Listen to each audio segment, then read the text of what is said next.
Olá, bom dia, tudo bem com vocês? Estamos começando mais um Cresce Esclarece e o tema de hoje é ITBI. E quem vai participar hoje é o Adonilson Franco, ele é presidente da Acresce e também advogado. Bom dia, tudo bem, Adonilson? Bom dia, Cristiane. É um prazer estar aqui com vocês mais uma vez e agradeço a oportunidade. Nós que agradecemos sua participação. Adonilson, eu queria saber o que é o ITBI e em que situação ele deve ser pago? Então, Cristiane, o ITBI é o imposto municipal que incide sobre transações imobiliárias.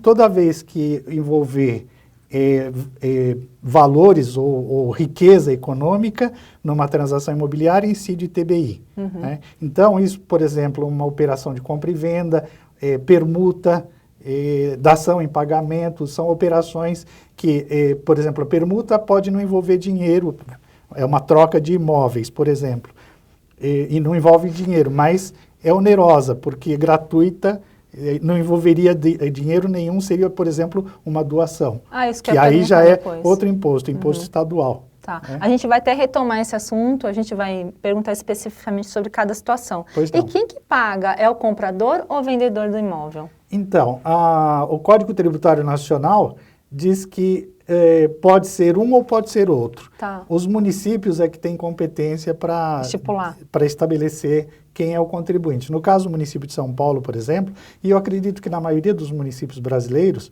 é o comprador quem paga, quem é o contribuinte. Isso, então, não é estipulado em contrato? Não, pode até ser, mas como a lei define quem é o contribuinte, mesmo que não esteja previsto em contrato, já está definido em lei. O que pode acontecer, e isso é importante saber, é que, por exemplo, o comprador é o contribuinte, mas se o contrato disser, no contrato ficar estabelecido que é o vendedor, e isso pode acontecer, a guia de recolhimento vai sair em nome do comprador, porque pela lei ele que é o contribuinte. Entretanto, eles vão fazer um acerto entre eles, comprador e vendedor, de forma que o vendedor assuma esse custo financeiro desse tributo. Adonilson, como é que deve ser procedido para o pagamento do ITBI? Onde a pessoa tem que se dirigir? Como é que é feita essa situação? Olha, em São Paulo, e eu tenho observado que em vários municípios, você pela internet você emite a guia. Né? Inclusive... É o site da prefeitura? Site da prefeitura. Muitas vezes o corretor ele quer saber qual é o valor do ITBI daquela operação. Sim. Ele pode acessar o site da prefeitura, ele coloca o número de cadastro do IPTU, que é o mesmo cadastro, vale para o IPTU e para o ITBI. Esse número ele já tem o valor atualizado do ITBI. Aí ele emite um boleto. Aí ele emite o boleto e paga em qualquer banco. E paga em qualquer banco. Tá. E o percentual cobrado pela transferência da propriedade varia conforme a cidade onde o imóvel está localizado? Sim, porque sendo o ITBI o imposto municipal, cada município estabelece a sua alíquota e também, pode parecer estranho, até a base de cálculo. Porque a base de cálculo, depois se você quiser a gente aprofunda mais nisso, tem um valor venal de referência, por exemplo, cobrado em São Paulo, em Itu eu sei que também tem, alguns municípios aqui da vizinhança de São Paulo também, eles cobram valor venal de referência. O que seria um valor Então, esse valor venal de referência foi uma criação, até onde eu sei, do município de São Paulo em 2005, que ele disse assim, e naquela época o mercado imobiliário estava se valorizando muito. Né? Então, como existe uma base do IPTU, o município falou assim, é injusto eu usar essa base do IPTU porque é irreal esse valor. Aí o que ele fez? Por lei, o município de São Paulo criou uma outra base, que é valor venal de referência. Ou seja, ele diz assim, ele faz até uma pesquisa semestral junto com o FIPZAP, que é o Zap Imóveis, e ele faz uma avaliação mensal, ou semestral, melhor dizendo, e aí ele estabelece qual é o valor do mercado na região. Isso que eu ia falar. Né? Faz uma análise de todos os imóveis que estão localizados naquela região tá. E aí ele estipula, aí já individualmente, para cada imóvel, qual é o valor dele. E esse valor, muitas vezes, e aí entra um aspecto até de inconstitucionalidade já reconhecida pelo Tribunal de Justiça de São Paulo, desde 2013, toda vez que esse valor da transação for superior ao valor de duas hipóteses, ou IPTU ou o valor da própria transação, Sei.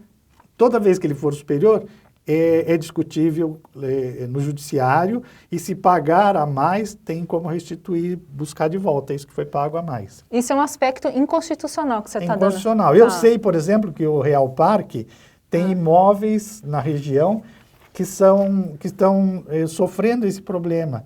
Ou seja, o valor da transação e do IPTU é inferior àquilo que foi utilizado como base de cálculo do ITBI. Tá. E, Adonilson, existem outras situações que cabem à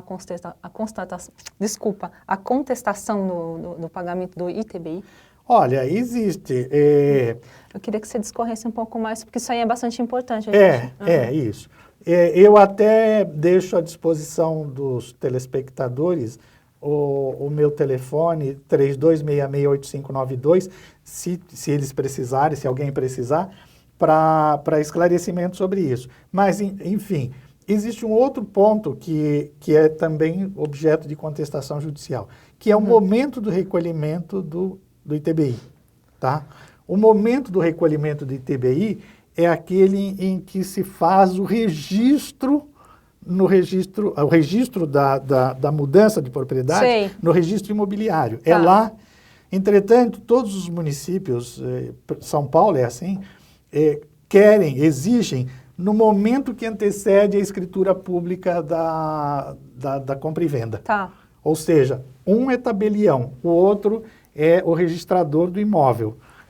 A operação de compra e venda, ela antecede ao registro da própria compra e venda. Sim. No registro imobiliário.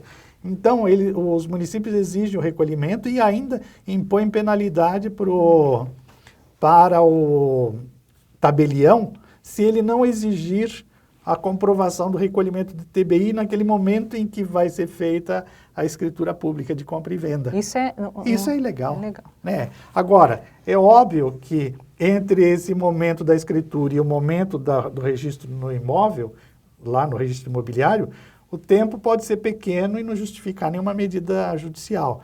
Mas se for longo, poderá sim justificar. E outro ponto, e é um terceiro ponto, esse tem a ver com a alíquota do ITBI. Porque o nosso Código Tributário Nacional, ele é de 1966. Em 67 ou 66, foi publicada uma emenda constitucional estabelecendo que a alíquota do ITBI era 2%. Isso. Entretanto, existe uma discussão no judiciário se essa emenda constitucional de 1966 ela foi recebida pela Constituição de 88. E aí, nessa discussão, os municípios cobram o que querem. Por exemplo, no Rio de Janeiro cobra 6%. Mas isso é permitido por lei? Então, aí cabe ir ao judiciário para definir se aquela emenda constitucional de 66, que limitava em 2%, está em vigor ou não. Entendi. E isso é uma discussão judicial. Por enquanto, o tema ainda não foi definido, mas existe a discussão. Tá. Adonilson, chegou aqui uma pergunta, que aliás é sobre esse ponto que a gente está discutindo agora. Ser aprendiz é o nome da pessoa, via Facebook ela mandou, ela quer saber qual é a porcentagem sobre o valor venal e como é determinado o valor venal para cada imóvel. Então, nós acabamos de explicar que a alíquota, ela em rigor, deveria ser 2%. No entanto, por exemplo, São Paulo cobra 3%. Eu tenho visto municípios aqui ao redor de São Paulo cobrando 5%. Então, a alíquota é uma coisa, a base de cálculo é outra. Qual é a base de cálculo? É o valor do IPTU ou o valor venal, dos dois o maior. Nunca pode ser utilizado valor superior a um desses dois, dos dois o maior. Ou seja, IPTU ou o valor da própria transação. Não mais que isso. A pergunta, eu respondi ou ficou algum ponto? Não, você falou sobre as duas coisas, o valor venal e também o valor do imóvel, né, que você tinha falado. Você falou sobre as duas coisas. Perfeito. E deixa eu te perguntar, Adanilson, é possível parcelar ITBI? Não existe isso. Esse é um problema muito sério. Por exemplo, eu faço planejamento sucessório, ou seja, envolve patrimônio imobiliário familiar. E o grande custo dessas transações é justamente o tributo, porque quando chega no ITBI ou mesmo no ITCMD, se houver doação, o custo é realmente alto. E o custo cartorário também é alto. E isso não tem negociação, é pago à vista. Tem que pagar à vista. E como é que a pessoa consegue, então, se programar para conseguir pagar o ITBI e demais impostos, né? Porque, aliás, eu queria que você discorresse um pouco também, que além do ITBI, quais são os demais impostos? Então, o problema de se programar é assim, ou paga ou fica inadimplente, né? E se ficar inadimplente, o próprio imóvel é base para a execução fiscal. Então, o município vai e executa a dívida e ele penhora o próprio imóvel, porque o próprio imóvel poderá ser, no caso, ele é sujeito a penhora para pagar a dívida do tributo. Não tem outra coisa. Eu já me deparei com a situação, Cristiane, paradoxal, de pessoas terem um membro da família falecido e os herdeiros não poderem fazer o inventário porque não tem dinheiro para pagar. E aí, como é que fica a situação? Aí fica no limbo.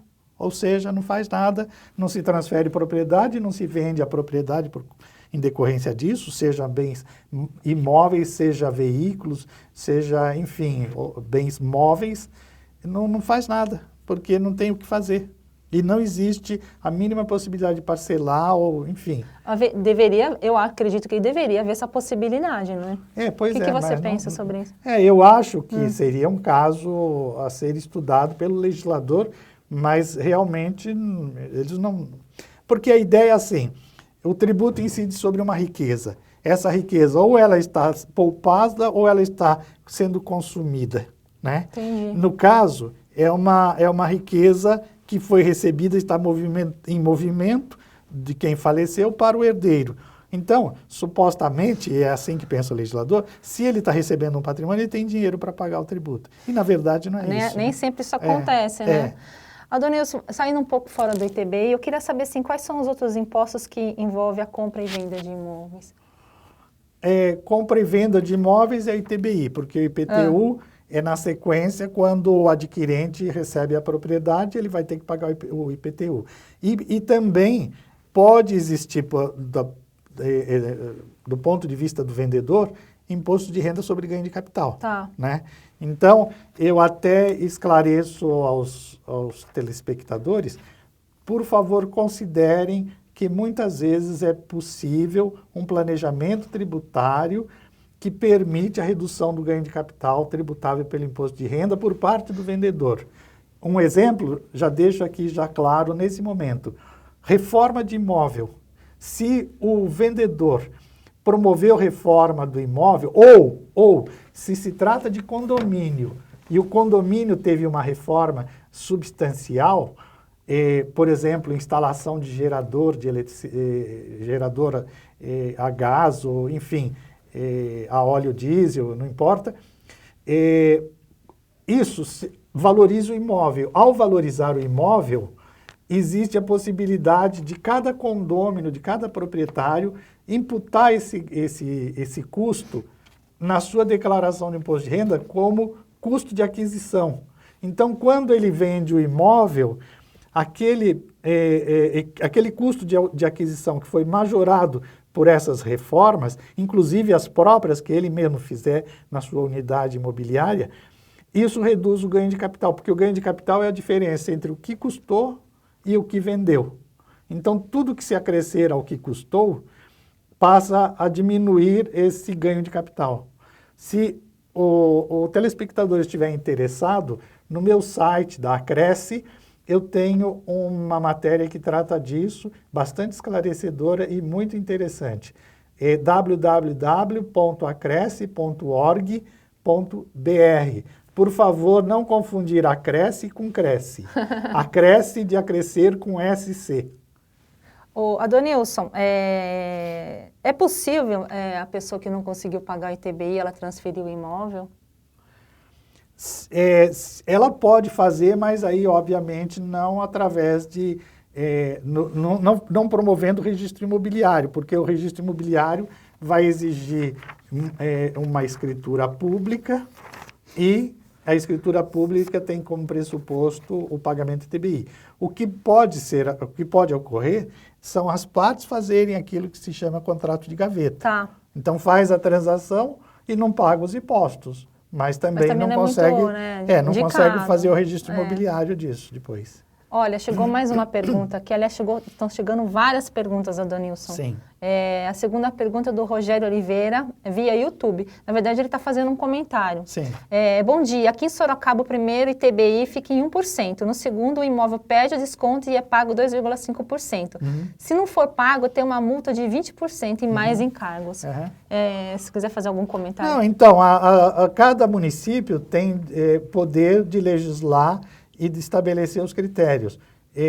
Normalmente, o que a gente observa é que estabelece-se a alíquota fixa e não tem conversa, tem que pagar. Tem que pagar. Você falou já, aliás, a terceira pergunta é do Paulo Mantovani e ele está voltando nessa questão aí. Em minha cidade, Assis, o ITBI pode ser pago em até 10 parcelas. Então, se o município permite, isso é liberalidade do município. De um modo geral, isso não acontece. Por exemplo, São Paulo não existe a mínima possibilidade disso. Fábio dos Santos fez uma pergunta também, via YouTube. Seria muito bom se esses tributos pudessem ser parcelados. É que a gente tinha acabado de falar agora que não é possível. O IPTU é parcelado, né? Exatamente. Os municípios parcelam, mas ITBI, de um modo geral, não parcelam. Nem sempre quem compra um imóvel tem dinheiro para pagar os tributos. Bom, é uma questão, né, Adonilson? Eu até, sobre isso, eu até gostaria de fazer um comentário adicional que é muito importante. Tem alguns aspectos que o comprador de imóvel ele tem que observar. Primeiro, o entorno do imóvel. Como é esse entorno do imóvel? Tem favela, tem prostituição, tem, enfim. O segundo aspecto é ver, por exemplo, se for condomínio, e eu falo bastante em condomínio, porque eu sou presidente da Acresce, que é uma associação de condomínios residenciais e comerciais. Se for condomínio, é imprescindível ver dois aspectos. O custo do condomínio, o valor do condomínio e o valor do IPTU. O valor do IPTU sempre, mas o do condomínio também quando se trata de condomínio residencial ou comercial. Por quê? Porque são impactantes. Eu estou cuidando de IPTU aqui na região de Moema, para associados da Acresce, e eu tenho constatado, aliás, estou entrando com ação judicial agora esta próxima semana, eu tenho constatado duplicação do valor do IPTU em 5 anos. 100% de aumento de IPTU em 5 anos. Então, isso que eu vou falar é um aspecto extremamente relevante. A pessoa tem potencial de pagamento numa fase na vida em que ele trabalha e sei lá, não importa o cargo que ele ocupe, mas ele tem que considerar que aquele imóvel, e nós conversávamos antes de entrarmos no ar, ele tem que considerar que aquele imóvel provavelmente vai ser uma propriedade dele para o resto da vida e a moradia dele. E vai gerar custos. E aí vai gerar custo. Então imagine uma pessoa, e isso é real, pagar 20 mil de IPTU por ano e pagar, por exemplo, 3 mil de condomínio, 5 mil de condomínio por mês. Então, no momento da vida em que existe capacidade de pagamento, é uma coisa. Em outro momento, principalmente após a aposentadoria, é outra conversa. A situação muda totalmente. Eu conheço caso real de pessoa, era diretor de companhia, comprou um apartamento muito bom, isso na época, tal, e depois, aposentado, não pôde mais pagar aquele custo de IPTU e de ITBI, porque esse é invariável. Você paga para ter o imóvel, para ter o direito de viver naquele imóvel. E aí a capacidade de pagamento não é mais compatível. Adonilson, se o oficial de cartório verificar que o ITBI não foi pago corretamente, ele pode sofrer algum tipo de multa também? Ele pode. A multa para ele chega a R$5.000, Isso em São Paulo, não sei em outros municípios, mas em São Paulo, e isso é absolutamente ilegal, é outra ilegalidade, porque o tabelião, ele não tem a mínima responsabilidade em fazer contas, averiguar se foi pago. Isso não tem nada a ver com a função dele e isso está estabelecida na legislação que regula a atividade do tabelião. Danilson, chegou mais 2 perguntas aqui. Um deles é do Beto Paiva via YouTube. Bom dia, em casos de, acho que é doação em pagamento, como fica o recolhimento do ITBI? É da ação? Da ação em pagamento. Da ação, desculpa, eu falei errado. Eu iniciei essa nossa conversa hoje falando de algumas situações em que incide o ITBI. A dação em pagamento é uma delas. Por quê? Porque quando eu tenho uma propriedade e dou, por isso a palavra dação, ação de dar, e dou em pagamento, não é doar, é dar. Dou em pagamento, isso anula uma dívida que eu tinha. Logo, essa transação ela é considerada onerosa, ou seja, ela envolveu riqueza. Por isso, incide o ITBI. Chegou mais uma pergunta aqui, Denilson Veras. A responsabilidade de pagamento do laudêmio é do comprador ou vendedor? Olha, eu vou pedir para você, no meu e-mail ou no meu telefone, você entrar em contato, colocar essa pergunta para mim por e-mail, porque eu vou estudar, porque laudêmio, existe uma particularidade que é específica de laudêmio. É um mundo à parte, o laudêmio. Então, eu prometo que eu respondo, mas eu vou estudar isso daí. Chegou mais uma pergunta aqui do Luiz Roisman, via YouTube. O idoso pode pedir isenção de ITBI? Luiz, prazer falar com você. O Luiz é nosso amigo. Luiz, existem algumas situações em que há isenção do ITBI. A isenção do ITBI, ela só ocorre em São Paulo, por favor, fique claro. Ela só ocorre em 2 situações. Quando você compra um imóvel habitacional dentro de um programa municipal que existe, ou dentro da Minha Casa Minha Vida. E quando for dentro da Minha Casa Minha Vida, existe um limite de valor que é R$ 176.444. Esse é o limite para não pagar o ITBI. Mas isso, repito e ressalto, é município de São Paulo. Em outros municípios, você, por exemplo, mora no litoral, que eu te conheço, eu não sei como é isso, terá que ser estudado aí na tua cidade. E, Adonilson, no caso de transferência de um terreno, o cálculo é diferente? Como é que é feito? Não, é a mesma coisa? É a mesma base de cálculo, mesma alíquota, ou seja, a base vai ser o valor do terreno. Tá. E em que momento da negociação ITBI deve ser pago?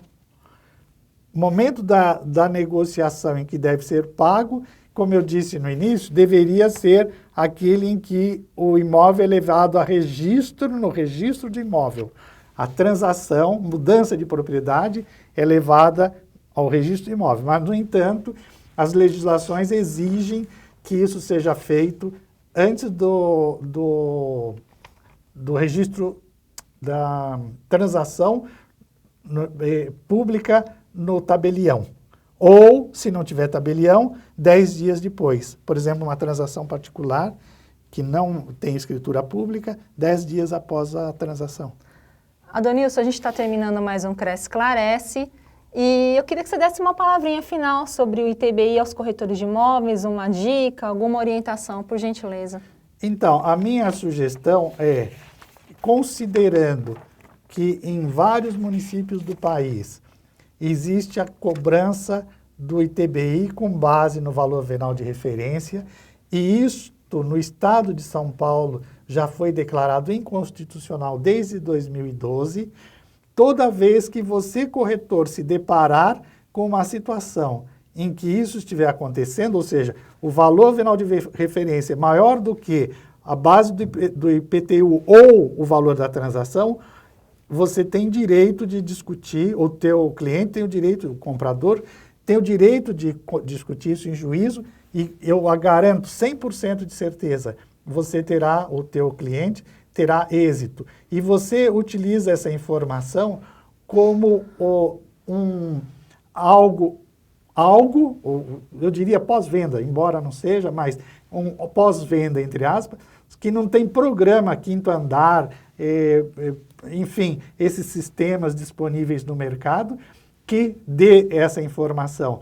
E eu enfatizo para você, amigo corretor, dê para o teu cliente, seja vendedor, seja comprador, e aí vale para tudo e não só a ITBI, aquilo que nenhum sistema informatizado dará. Ou seja, você fará a diferença, você se tornará imprescindível. Se você quiser conhecer também sobre planejamento sucessório, o teu cliente tem patrimônio imobiliário e você diz assim para ele, você quer economizar na tributação desse patrimônio imobiliário, existe caminho. E aí você entra em contato comigo ou com o advogado que cuide de temas de planejamentos tributários, sucessórios. Você entre em contato com quem você quiser, você, corretor, não precisa entender absolutamente nada disso, mas você estará prestando um grande serviço para o teu cliente ao dar informações desse tipo que vão permitir que o teu cliente economize tributo e economize muito. E você será por ele lembrado como um amigo mais do que um corretor de imóveis. Obrigada, Adonilson, pela sua participação, pelas suas informações e aguardo vocês na próxima semana.